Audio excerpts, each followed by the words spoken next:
Ito po si Maxi, yung aking pong first result na nakuha po dito sa Live Good. Yan.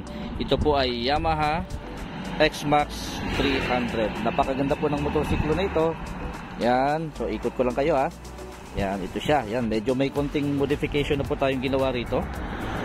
Yan. So yung box, ito po, alloy po yan. Saka yung ito may nakalagay na 300. Tapos yung pupuan. Yan, medyo na-modify na po natin yan para bumaba ng kaunti. Yan.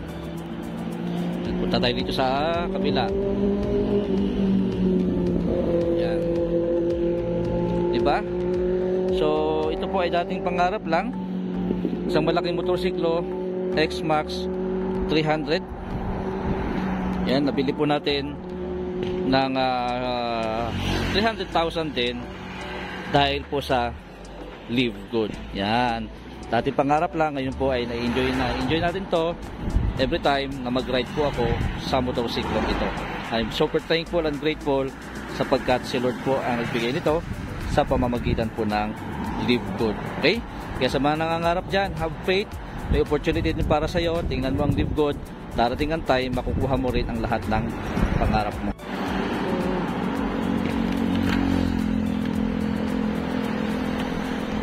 Yan, nilo sa inyo lahat. Woo! Grabe. So finally no, nakapagmotor tayo ulit. Medyo mainit lang. At ang maganda lang sa pagmumotor ay walang traffic. Yan. So nga pala no, ito po si Maxi. Yan. Yung pinakauna ko pong nabili at na-achieve dito po sa Live Good. Ito po ay X-Max o Yamaha X-Max 300. Yan. So maganda to, yung motor na to, malaki. Yan.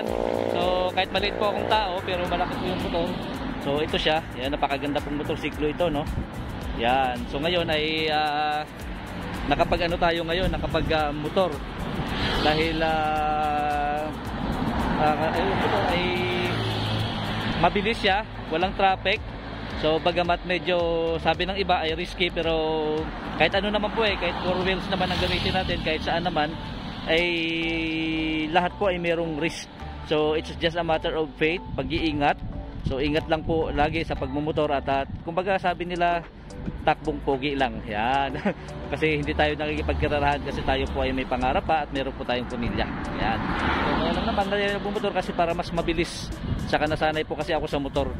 Yan. So medyo nakakapanibago kasi ang 4 wheels po talaga ay tawag dito, comfort ang ibibigay. Kahit nga ano po, kahit na tawag diyan traffic no, kahit traffic, at least kapag naka 4 wheels ay okay lang, chill lang, hindi mainit, malamig, nakaupo ka lang, hindi masyadong, hindi nakakapagod kasi nakaano ka lang. Pero medyo tiisin mo lang yung traffic kasi hindi ka basta-basta makalusot, hindi kagaya ng motorsiklo anytime pwede kang lumusot no, at wala talagang traffic diyan sa pagmumotor. Yan. So yun lang naman. So naisipan ko lang po mag video kasi nga medyo na-miss ko yung pagra-ride sa motorsiklo. Hinatid ko lang naman ang anak ko sa school Las Piñas, sobrang napaka-traffic doon. So good thing ay meron po tayong motor. Yan. Ito po yung una na nabili po natin dito sa Live Good. Ito po ay Yamaha X-Max 300. So maxi scooter po siya, malaki. So medyo mataas, medyo hirap nung una kasi nag-a-adjust pa, pero ngayon easy na lang, kabisado ko na siya kahit na masyadong malaki siya para sa akin at mataas siya. Namamalit naman na kasi siyempre kapag ikaw yung owner nito, nakabisado mo na, madali na siyang i-drive. Yan. Ito po, pakita ko lang ha. Yan. Siya yung motor natin. Yan o, diba ang laki niya? Yan. So ito po yung aking best friend motorsiklo simula pa po nung hindi pa po ako nagli-Live Good. Pero salamat dahil pinangarap ko po ito before na sabi ko one day magkakaroon ako na magandang motorsiklo, which ito yung X-Max.